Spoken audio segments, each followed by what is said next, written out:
A recent post on LinkedIn about Scrum got me thinking.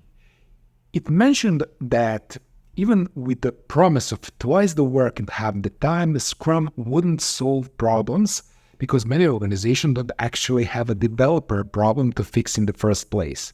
Now, here is my take on this. The idea that a Scrum can magically double productivity in less time sounds appealing, but it's often misunderstood. While Scrum can make teams more efficient, it's not a cure-all for every problem a company might have. Many businesses hope the Scrum will fix everything overnight. That twice the work in half the time promise can be tempting, but the truth is, Scrum isn't the one-size-fits-all solution some people expect. A lot of companies mistakenly think that their problems are only related to developers. And sure, developers' issues can slow things down, but often the real problems run deeper.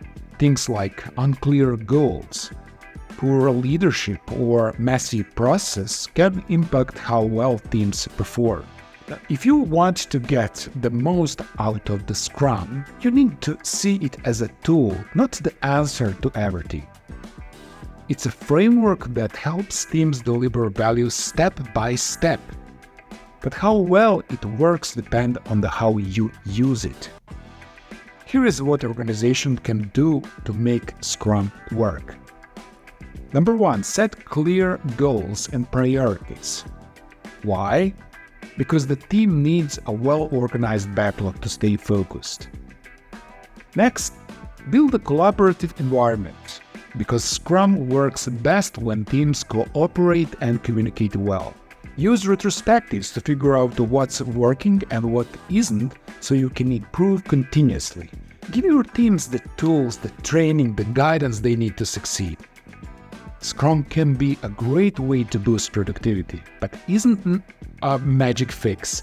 Companies need to know what their real issues are and apply Scrum the right way to see real results.